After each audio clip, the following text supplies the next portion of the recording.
Magandang araw sa inyong lahat. Ako si Ella Jean Manya. Bago tayo magsimula,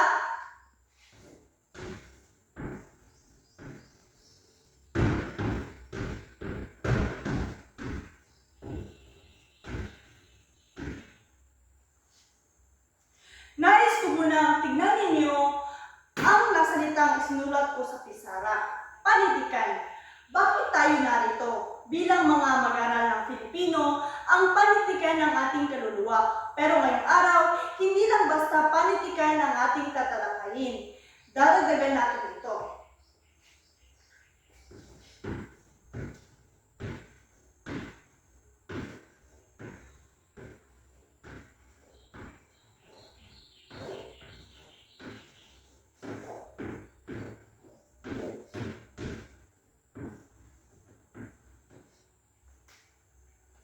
Ang focus natin ay ang panahon ng katutubo. Bakit mahalaga ang balikan ang panahon ito?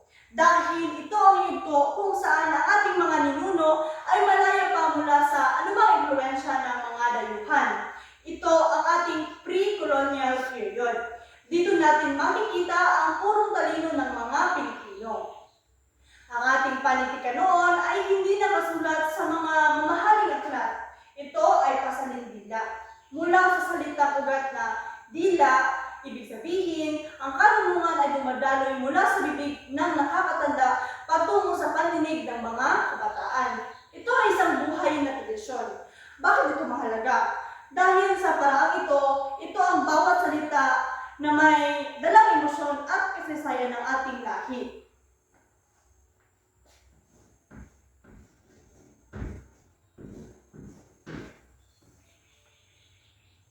At sa loob ng malawak na panitikan ito, hihimayin natin ang tula. Sa ating lecture ngayong umaga, mayroon tayong dalawang malaking layunin na dapat nating makamit. Una, na ipapaliwanag ang mga pahiwatig, simbolo, talinghaga, at larawang diwa. Hindi sapat na mabasa natin ang tula. Kailangan nating makita ang mga pahiwatig na itinago sa atin ng mga ninuno sa likod ng mga simpleng salita.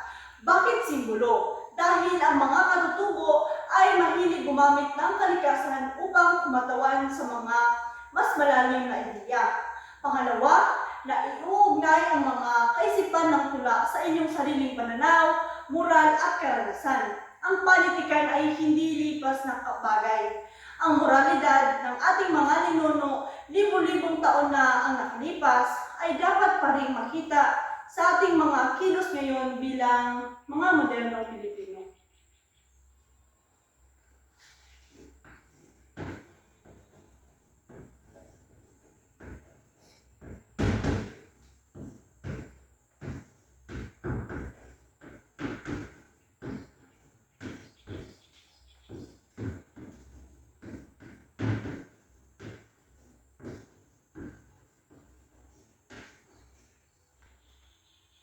Ngayon, dumako tayo sa pinakaabot ng ating talakayan. Ano nga ba ang tula? Kung titignan natin sa diksyonaryo, sasabihin nito na ito ay isang akdang may sukat at tugma. Pero ang tula ay higit pa riyan. Ang tula ay ang masining na pagpapahayag ng matinding damdamin. Bakit masining? Dahil hindi ito ordinaryong pagkukwento. Ang tula ay gumagamit ng indayog o rhythm. Iisipin niyo ang tibok ng puso o ang hampas ng alon sa pampang. Iyan ang indayog ng tula. Isusulat ko rito ang tatlong elemento na dapat nating tandaan habang nag-lecture tayo.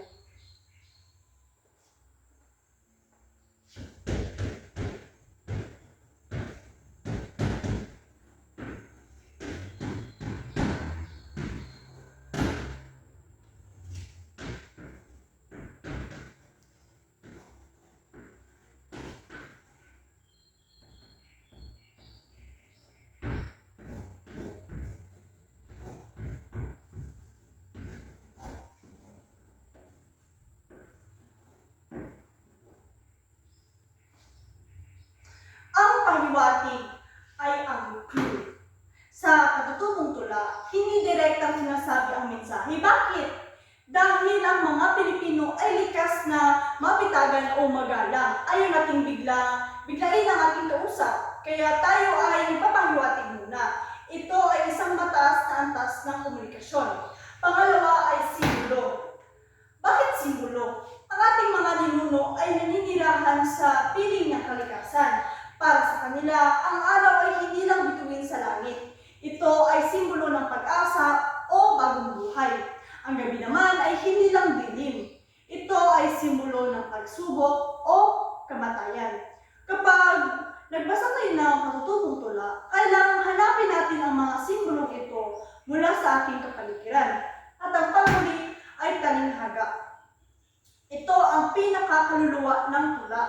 Ang talinghaga ay ang pagtatago ng kahulugan sa likod ng isang masining na pahayag. Sabi nga ng mga kritiko, ang talinghaga ay naghihiwalay sa tula mula sa ordinaryong salaysay. Kung walang talinghaga, ang tula ay tuyot at walang buhay.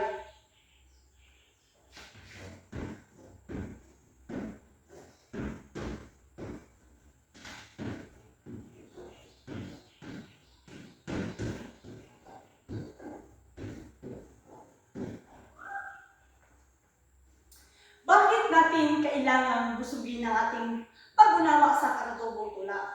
Dahil ito ang ating pagkakakilanlan o identity. Bago pa man dumating ang impluwensya ng kalularin, ang ating mga ninuno ay mayroon ng sistema ng edukasyon at sining. Ang mga katutubong tula ay nagpapatunay na tayo ay may sibilisasyon. Ang bawat tugma at bawat taludtod ay nagdadala sa atin ng kasaysayan, ng ating paniniwala sa mga anito, ng ating paggalang sa lupang ninuno, at ng ating matibay na paninindigan sa moralidad. Kaya naman sa ating pagtatalakay sa mga partikular na uri nito, mula sa bugtong hanggang sa kasabihan, huwag na lang ninyong tignan ang mga salita. Tignan ninyo ang kaluluwa ng ating lahi at na nakasulat sa bawat pantig.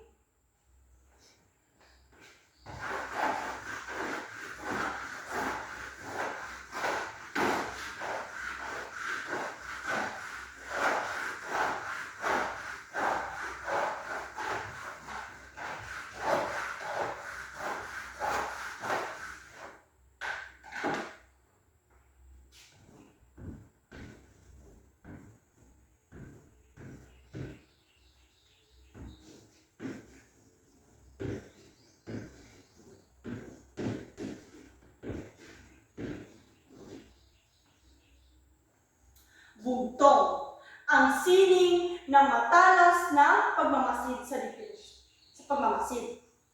Ang bugtong ay isa sa mga pinakamatandang anyo ng panitikan sa Pilipinas na nagsisilbing isang uri ng palaisipang patula na may sukat at tugma. Hindi lamang ito simpleng laro ng hulaan, kundi isang paraan ng ating mga ninuno upang hasain ang mapanuring pag-iisip at ang kakayahan na makakita ng koneksyon sa pagitan ng mga magkakaibang bagay sa kapaligiran.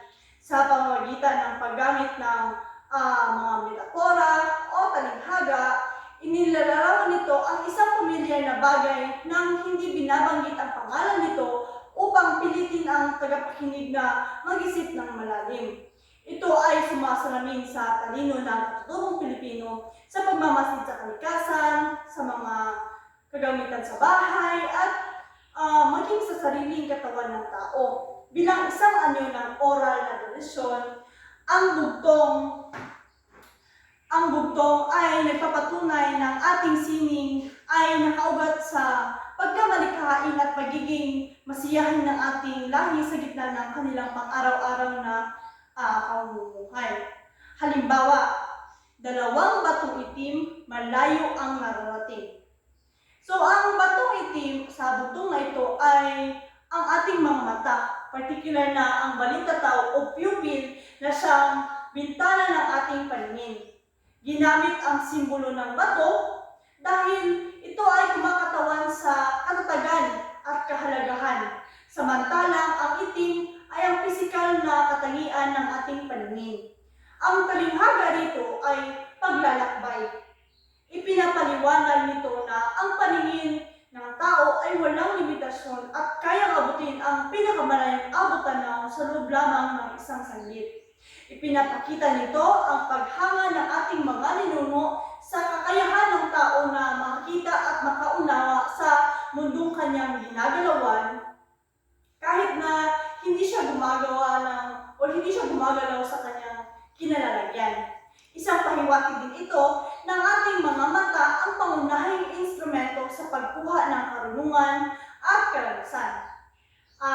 Kalawang halimbawa, isang butil ng palay sakop ang buong bahay. Ang sagot dito ay ilaw o lampara. Ang butil ng palay ay napakatalinghagang paglalarawan sa mitsa o maliit na apoy sa isang lampara na karaniwang ginagamit ng mga katutubo sa kanilang mga tubo. Kahit na napakaliit na pinagmulan ng apoy, ang sakop ng buong bahay ay tumutukoy sa lawak at kapangyarihan ng liwanag na kayang pawiin ang anumang kadiliman. Ipinapahiwatig nito ang filosofiya na ang maliit na bagay o ideya ay may kakayahang magbigay ng malaking pagbabago o impluwensya sa isang malawak na espasyo.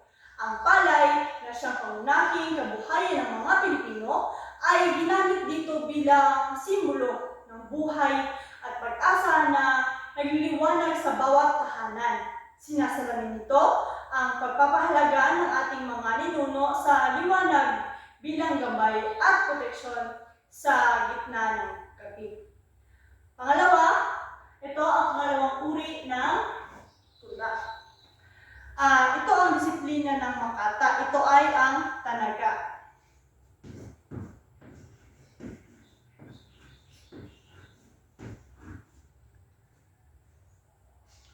Ang tanaga ay itinuturing na isa sa pinakamataas na anyo ng katutubo mula sa Pilipinas dahil sa striktong istruktura at disiplinang hinihingi nito sa isang Makata. Binubuo ito ng 4 na taludtod,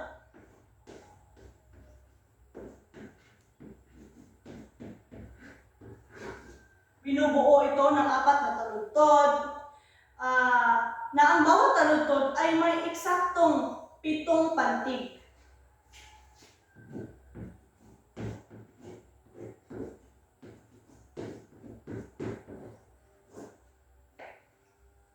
Na bumubuo sa sukat na 7777. Bukod sa sukat, ang tanaga ay dapat ding may tugmaan sa dulo ng bawat taludtod upang mapanatili ang indayog at ganda ng tunog nito kapag binibigkas. Ang layunin ng tanaga ay hindi lamang ang magtugma, kundi ang makapagpahayag ng isang buong kaisipan, aral o damdamin sa loob ng napakaikling saknong. Ito ay nangangailangan ng masining na paggamit ng mga simbolo at talinghaga upang ang bawat salita na ginamit ay magkaroon ng malalim na kahulugan at hindi masayang ang bawat pantig. Sa kasaysayan, ang tanaga ang nagpapatunay na ang mga Pilipino ay mayroon ng sopistikadong sining sa pagtula bago pa man tayo maimpluwensyahan ng Banyaga. Halimbawa, inumit na salapi, walang makapagsabi, kahit na piping saksi na itago na kasi. Ang salitang inumit ay isang masining na malalim na pahiwatig para sa pagnanakaw o korupsyon na nangyari ng patago. Ang simbolo ng piping saksi ay tumutukoy sa mga taong makakita ng kamalian o krimen ngunit hindi makapagsalita dahil sa takot, kawalan ng kapangyarihan o pagkapiit ng hustisya. Ipinapakita ng tulang ito na noong unang panahon pa lamang ang tula ay nagsilbi ng boses ng lipunan upang tunahin ang mga katiwalian at kawalan ng moralidad. Ang naitago na kasi ay pahiwatig sa matagumpay na pagtatago ng kasalanan. Ngunit ang tula mismo ang nagsisilbing paalala na may nakakaalam sa katotohanan. Sinasalamin nito ang matapang na paninindigan ng ating mga ninuno laban sa mga gawaing hindi matuwid sa kanilang komunidad. Pangalawang halimbawa, ang katoto kapag tunay, hindi ngiti ang alay, kundi isang ugnay, hanggang sa mamatay. Ang salitang katoto ay isang sinaunang terminong Pilipino para sa kaibigang matalik na nagpapakita ng malalim na koneksyon ng dalawang tao.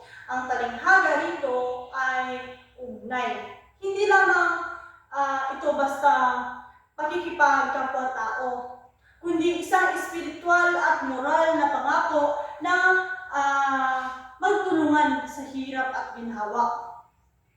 Ang pahiwatig na hindi ngiti ang alay ay nagpapaalala na ang tunay na pagkakaibigan ay hindi masusukat sa mababaw na saya o pakitang tao lamang. Ipinapaliwanag nito na ang katapatan ay dapat magtagal hanggang sa mamatay, na nagpapakita ng pagpapahalaga ng ating mga ninuno sa utang na loob at pangmatagalang relasyon. Ito ay isang paalala na ang tunay na samahan ay subok ng panahon at hindi nabubuwag ng anumang pagsubok sa buhay. Pangatlo ay ang sawikain.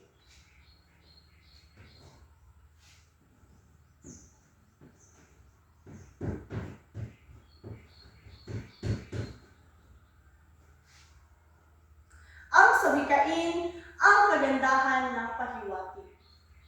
Ang sawikain o mas kilala sa tawag na idioma ay mga pahayag na ang kahulugan ay hindi matatagpuan sa literal na turing ng mga salitang bumubuo rito.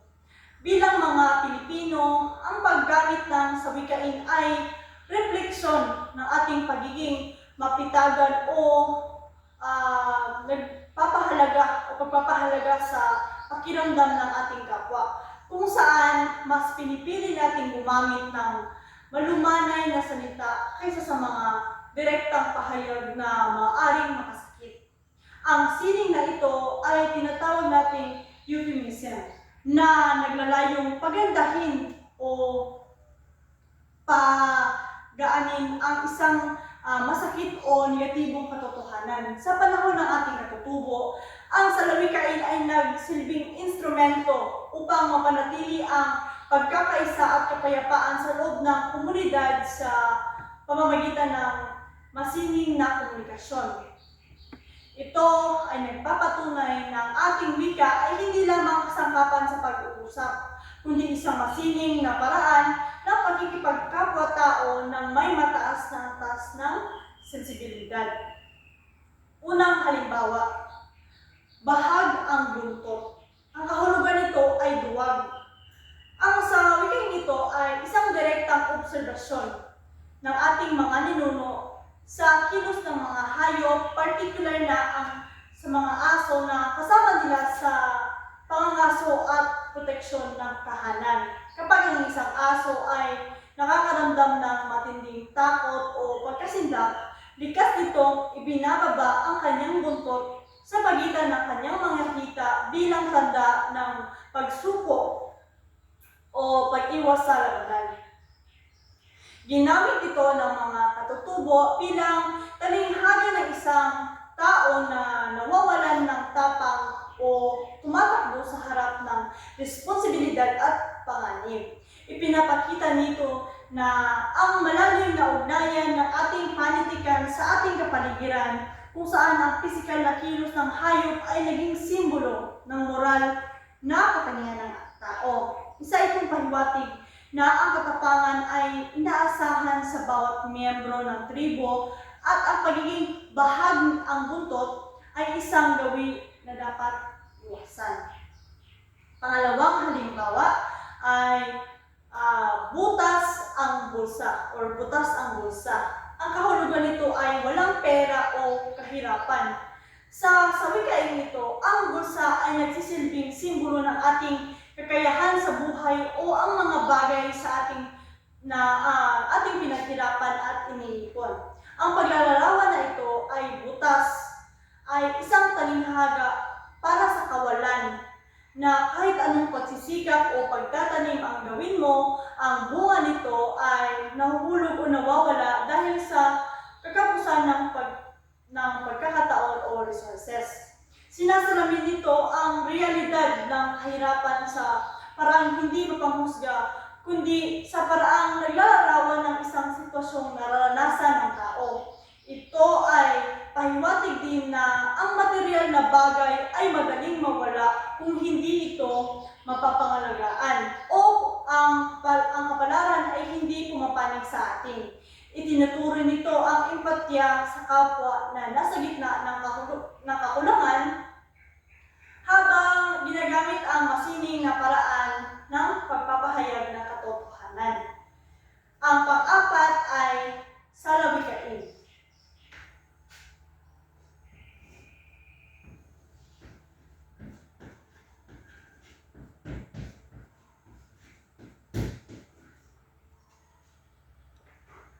Ang salawikain, ang batas ng lahir. Ang salawikain ay itinuturing na unwritten laws o ang hindi nakasulat na batas ng moralidad ng ating mga ninuno na nagsisilbing gabay sa tamang pamumuhay. Binubuo ito ng mga butil ng katotohanan na hango sa matagal na karanasan at obserbasyon ng mga nakakatanda sa agos ng buhay at kalikasan. Hindi lamang ito basta tula.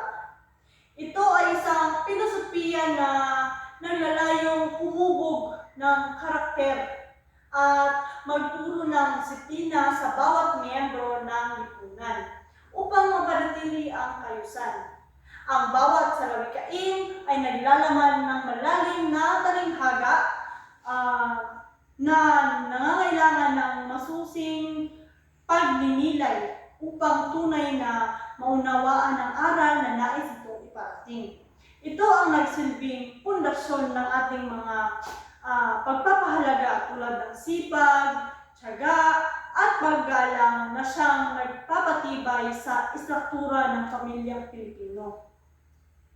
Sa pamamagitan ng salawikain, naipapasa ang moral codes ating lahi mula sa isang henerasyon patungo sa susunod ng may indagog at sining. Unang halimbawa ay pag may itatanim, may aanihin. Ang paliwanag dito ay nakaugat na pangunahing kabuhayan ng ating mga ninuno ang pagsasaka. Kung ang pagtatanim ay simbolo ng ating mga duwa at pagsisikap sa kasalukuyan, ang talinghaga na pag-aani ay kumakatawan sa bunga o resulta ng ating mga aksyon na maaaring maging biyaya o parusa. Depende sa kung ano ang ating sinimulan. Itinuturo nito ang universal law of karma o ang konsepto ng sanhi at bunga na nagpapaalala sa atin na ang bawat galaw natin ay may katumbas na epekto sa hinaharap. Pahiwatig ito na ang tagumpay ay hindi nakukuha sa swerte lamang, kundi sa pagtsatsaga at paghahanda sa tamang panahon. Sinasalamin nito ang halaga ng disiplina at ang pananampalataya na ang bawat kabutihang ginagawa natin ay magbubunga ng kaginhawaan balang araw. Pangalawang halimbawa naman, aanhin pa ang damo kung patay na ang kabayo.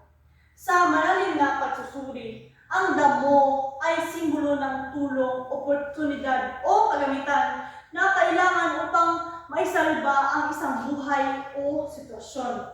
Ang kabayo naman ay kumakatawan sa taong nangangailangan o sa layuning nais natin isa katuparan sa loob ng isang takdang panahon. Ang talinghaga dito ay tumatalakay sa konsepto ng timing o tamang pagkakataon. Ipinapaliwanag nito na anumang uri ng tulong ay nawawalan ng saysay kung ito ay dumarating kung kailan huli ng lahat.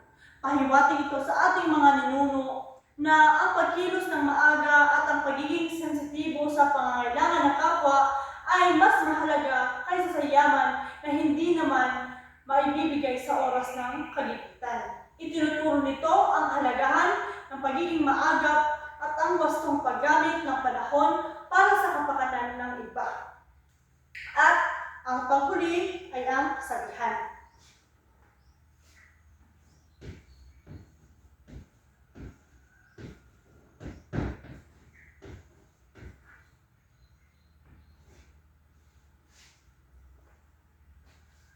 Ang kasabihan ang sosyal na gabay. Ang kasabihan ay isang anyo ng katutubong tula na mas tuwiran, direkta, at payat ang pananalita kumpara sa salawikain. Dahil ang pangunahing layunin nito ay ang magbigay ng aral o puna sa kilos ng isang tao. Karaniwan itong ginagamit sa pang-araw-araw na pagkikipag-ugnayan, lalo na ang mga matatanda sa mga bata bilang paraan ng pagtuturo ng wastong gawi sa loob ng tahanan at komunikasyon.